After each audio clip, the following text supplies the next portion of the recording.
옛날 어느 마을에 덕파리와 칠복이가 주막에서 술을 한잔하고 있었다. 이런저런 이야기를 나누던 중 덕파리가 칠복이에게 말을 건네는데, 자네 그거 아는가? 뭐 말이야?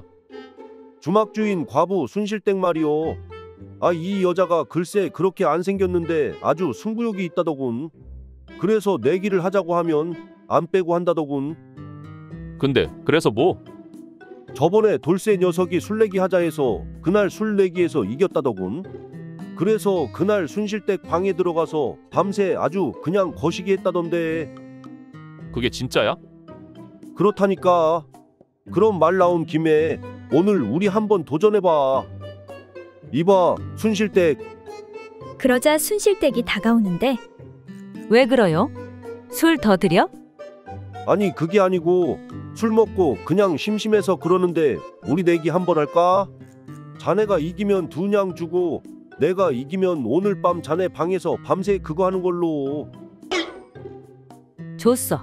근데 뭐로 할 거요? 그건 순실댁 자네가 정해보시오. 그렇다면 한마디로 날 화나게 해봐요. 그럼 밤새 하게 해줄게.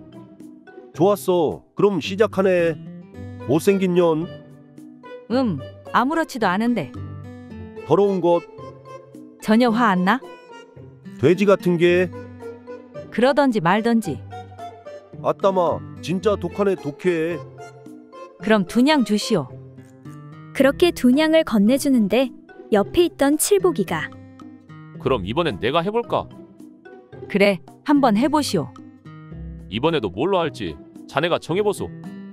한마디로 날 화나게 하면 내가 밤새 하게 해주고, 그렇지 못하면 2냥 주는 걸로. 뭐라고? 거참, 한마디로 날 화나게 하면 그럼 내가 밤새 하게 해주고, 그렇지 못하면 2냥 주는 걸로. 뭐라고? 아이 참, 한마디로 날 화나게 하면 그럼 내가 밤새 그거 하게 해주고, 그렇지 못하면 2냥 주는 걸로. 뭐라고? 거 귓구멍에 족발을 쳐박았나? 한마디로 날 화나게 하면 그럼 내가 밤새 그거 하게 해주고, 그렇지 못하면 2냥이라고. 뭐라고? 이런, 내가 전내줬어. 내가 이겼지? 그럼 오늘 밤에 잘 부탁하네. 아잉 몰라. 미천 단단히 가지고 와. 아니 뭐야, 돈 주고 하는 거였어? 하니 순실댁이 어이없다는 듯, 뭐야, 밤새도록 노름하려면 미천이 있어야 할 것 아니야? 사실 순실댁이 승부욕이 강한 이유는 바로 노름에 환장했기 때문이라고 한다.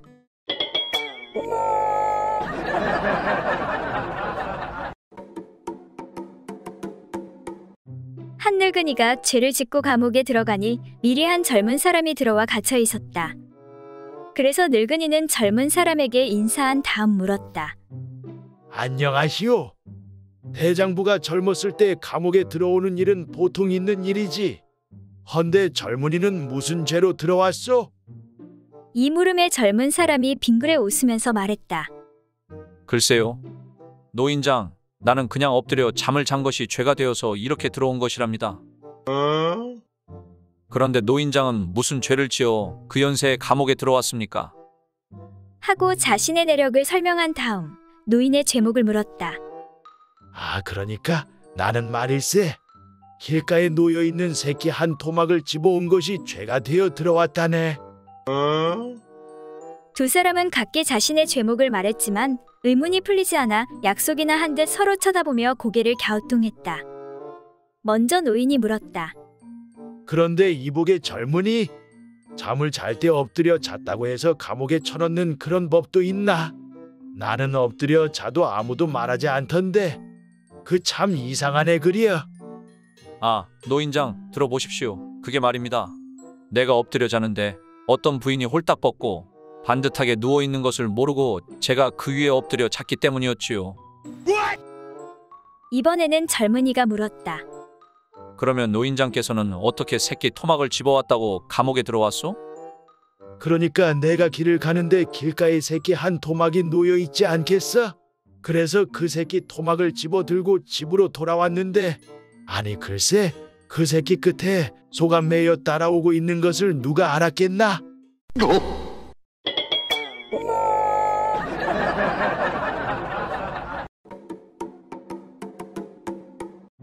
옛날 어느 마을에 노총각과 노처녀가 결혼을 하게 되었다. 그런데 신랑이 첫날 밤에 아무래도 신부가 의심스러웠다. 분명 누군가 지나간 자취가 있을 것이야. 이렇게 생각한 신랑은 신부로 하여금 실토를 하게끔 만들겠다고 마음먹었다. 그리하여 신랑은 손으로 신부의 그곳을 어루만지며 아래 구멍이 심이 좁으니 칼로 찢고 나서 내 물건을 넣어야겠네. 하고선 가지고 있던 칼을 꺼내어 신부의 아래를 찢는 신용을 하자. 이에 크게 놀란 신부가 떨면서 말하길. 아니, 건너 마을 김자수댁 막내 아들은 찢지 않고서도 능히 구멍에 잘 넣고 결코 작다는 말은 하지 않더이다. 하고는 얼떨결에 과거를 실토하였다. 그리곤 오히려 화를 내며 천천히 살살 밀어 넣으면 잘 들어가게 되어 있는데 어찌 그 나이 먹도록 그런 것도 모른단 말이여. 하고는 도리어 신랑을 나무라는 것이었다. 이에 당황한 신랑이 얼떨결에 말하길. 네, 그러니까 뒷집 김과부랑 할 때는 쑥쑥 잘 들어가던 것이 조금 이상해서 말이지.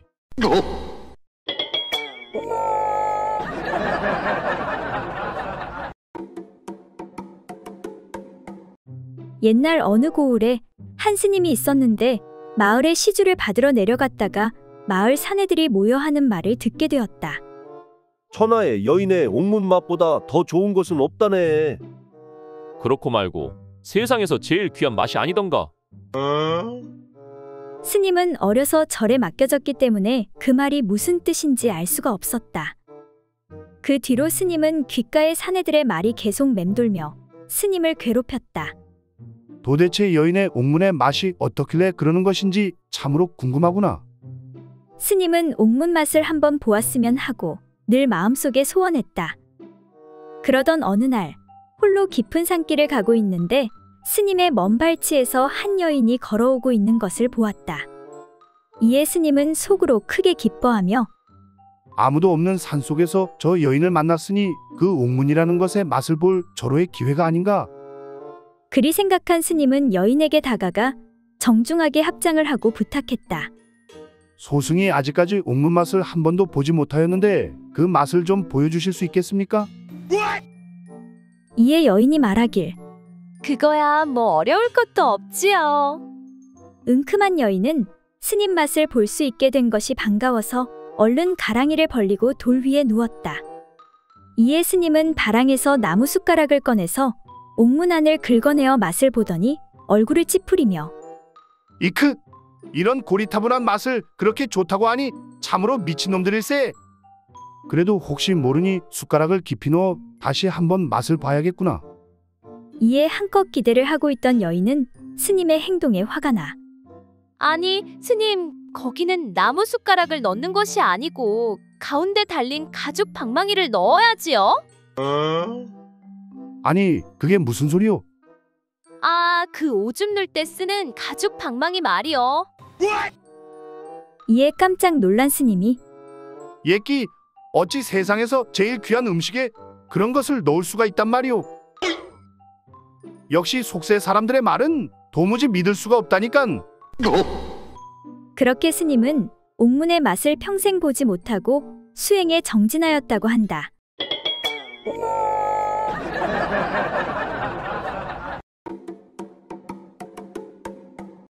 옛날 어떤 처녀가 출가하였는데 어느 날 그의 유모가 은근하게 물었다.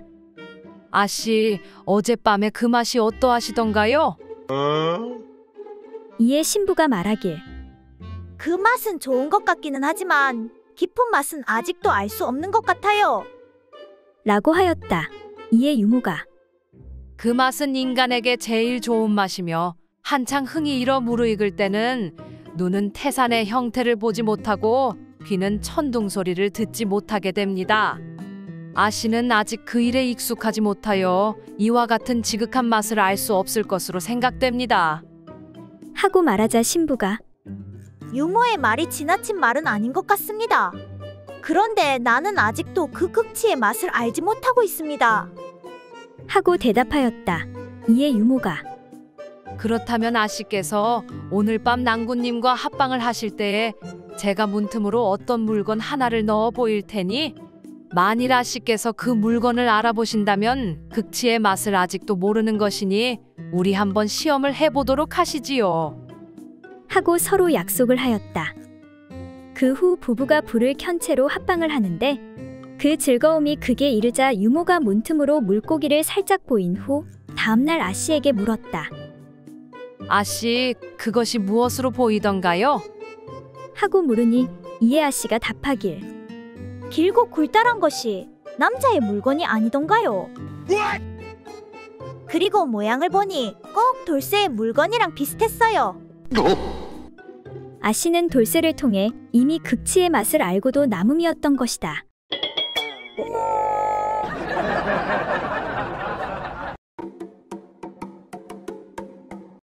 옛날 어느 고을에 한 사내가 여인들을 희롱한 죄를 짓고는 발각되지 않으려고 스님 행세를 하고 도망다니다 결국 잡히게 되었다. 이 고얀 놈, 아녀자들을 희롱한 것도 모자라 감히 승려의 모습으로 죄를 피하려 하다니. 내 놈을 먼 섬으로 귀양 보내 다시는 죄를 못 짓도록 해야겠다. 그리하여 승려로 변장한 죄인은 한 포졸의 손에 이끌려 귀양지까지 압송되게 되었다. 그런데 죄인이 포졸을 가만히 살펴보니 어딘가 모르게 어리석은 구석이 많은 사람인지라 잘만 하면 도망을 칠 수 있는 기회가 생길 수 있을 것 같았다. 그렇게 귀양지에 가던 중 날이 저물어 객점에 들어가 밤을 보내게 되었다. 죄인은 그때가 바로 기회라고 생각하여 포졸을 구슬리기 시작했다. 이보십시오, 포졸 나으리. 나야 지은 죄가 있어 이 고생이지만 나으리는 아무 죄도 없이 몇 날을 이 고생을 함께 하시니 참으로 안타깝습니다. 이에 포졸은 자신의 신세를 한탄하듯 이야기했다. 그러게 말이야. 나도 이것이 무슨 고생인지 모르겠구먼. 하지만 어찌하겠나. 이 일이 나의 임무이니 빨리 일을 마치고 돌아가는 수밖에 없지. 이에 죄인이 술을 마시는 사람들을 보며 나으리, 이 지역의 술이 그렇게 맛이 좋다고 합니다. 저렇게 시원하게 술을 들이키는 사람들을 보니 저도 한 잔 마시고 싶은 생각이 간절한데 나으리의 심정은 어떻겠습니까? 제 생각은 마시고 나으리는 한 모금이라도 하시는 것이 어떻겠습니까? 나도 마시고 싶지만 임무를 수행하는 자가 어찌 그럴 수 있겠는가? 에이, 딱 한 잔 마시는데 누가 안다고 그러십니까? 나야 내일이면 귀양 갈 사람이니 세상에 누가 이 일을 알겠습니까? 마침내 어리석은 포졸은 죄인의 꼬임에 넘어가 술을 마시게 되었고 크게 취한 포졸은 땅에 코를 박고 정신을 잃고 말았다. 그 틈에 죄인은 재빨리 포졸의 머리를 깎아버리고 자기의 승복을 벗어 그에게 입힌 다음 자기는 포졸의 옷을 입고 두건의 머리털을 넣고 모자를 쓰고는 새벽에 취한 포졸을 깨웠다. 이놈! 죄인은 어서 일어나 귀양지를 향해 앞장서거라. 놀란 포졸이 일어나 자신의 몸을 살펴보니 중으로 변해 있었다. 아니 이상하네. 스님은 여기 있는데 내 몸뚱이는 어디로 가버렸지? 아직 술이 덜 깬 포졸은 기이하다 여기며 얼떨결에 귀양지에 도착해 관아에 인계되었다.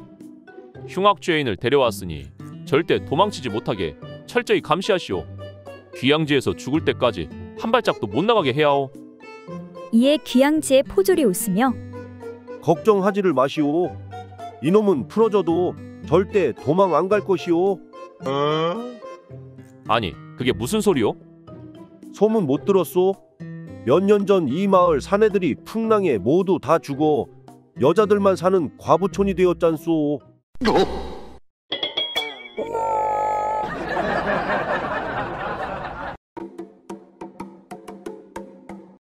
옛날 어느 마을에 홍기를 놓친 머슴 달봉이는 장가를 가고 싶은 마음이 굴뚝 같았다.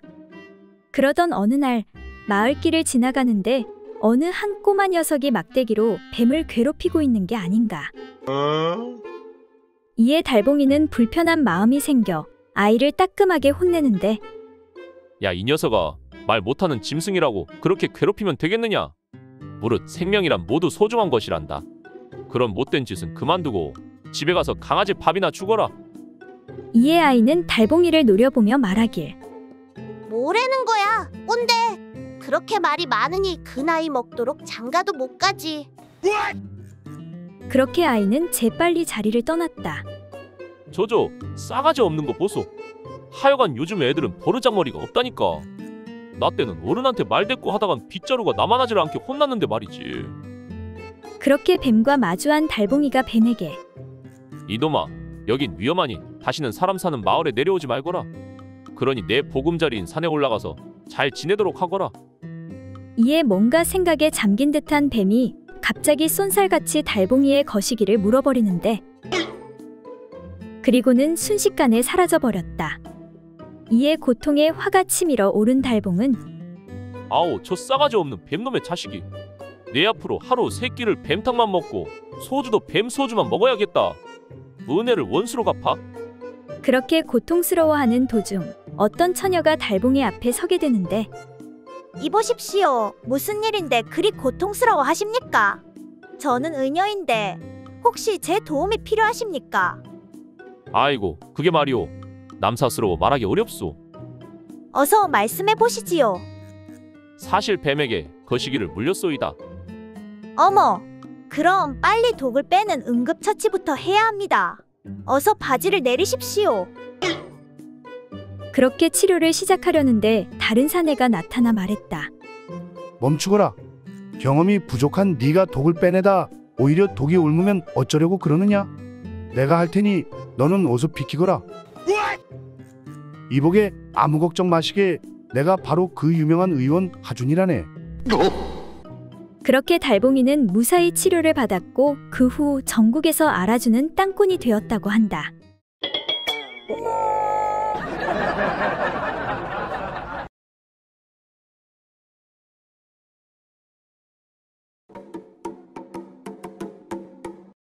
옛날 아주 더운 어느 여름날, 옷을 벗고 낮잠을 자고 있는 아버지의 그것을 딸아이가 보고 말았다. 궁금한 딸아이가 어머니에게 어머니, 저한테는 없는 아버지한테 달려있는 저것이 뭐예요? 하고 묻자 난감한 어머니가 얼떨결에 대답하기를 저것은 그러니까 저것은 말이지 창자라는 거다. 창자. 그 뒤로 10수년이 지난 후 딸은 몰락한 가난한 양반집으로 시집을 가게 되었다. 그리고 시집 간 지 1년이 지난 어느 날 딸이 수척해진 얼굴로 친정에 찾아왔다. 어머니는 반갑기도 하고 걱정도 되어 딸에게 물었다. 그래, 시가 떼기 가난한 살림이라 여러 가지 어려운 게 많지? 하며 걱정하며 물었다. 그러자 딸이 대답하길 어머니, 걱정하지 마세요. 이번에 서방님이 과거에 급제하여 이제 집안이 먹고 살만해졌어요. 그래, 그거 정말 다행이구나. 군뱅이도 구르는 재주가 있다더니. 그런데 얘야, 근데 너의 표정은 왜 그리 어두운 것이냐? 하고 어머니가 물으니 딸이 한숨을 쉬며 대답하길 집구석이 먹고 살만해지면 뭐 하겠어요? 서방님의 창자가 하도 시원찮아서 행복하지가 않아요.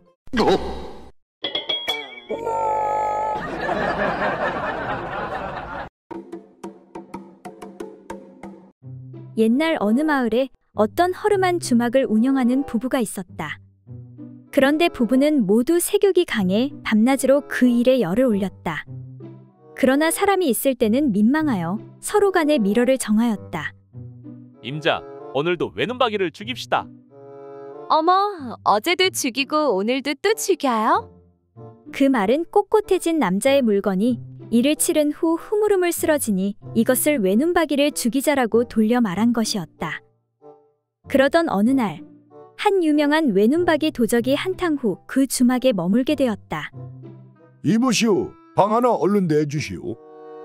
그렇게 도둑은 부부의 옆방의 방을 얻어 누웠는데 도둑질이 탈로 날까 신경이 쓰여 늦게까지 잠을 못 이루고 있었다.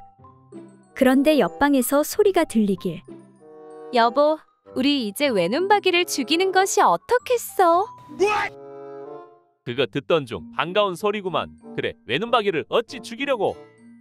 글쎄올시다. 어찌 죽일까요? 그놈 목을 손으로 꽉 졸라 죽일까요?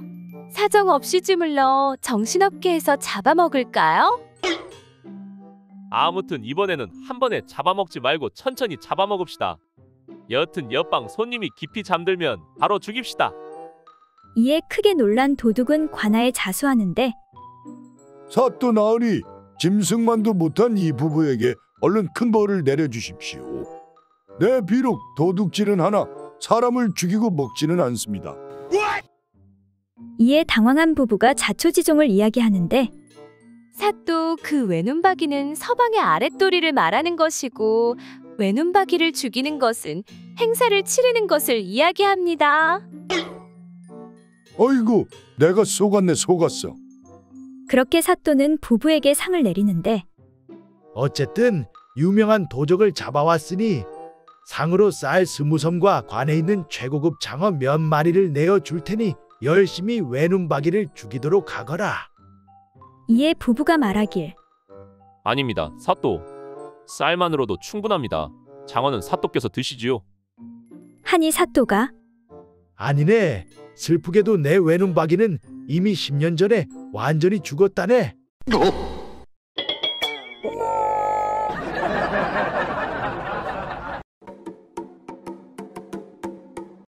딸의 혼사를 앞둔 김대감댁 부인이 혼자 고민을 하다가 마침내 대감과 상의를 하기에 이르렀다. 대감, 아무래도 사위될 사람의 코가 너무 크지 않습니까? 별 쓸데없는 소리를 하고 있네. 코가 좀 크면 어떤가? 아니, 코가 크면 그것도 크다고들 하잖아요.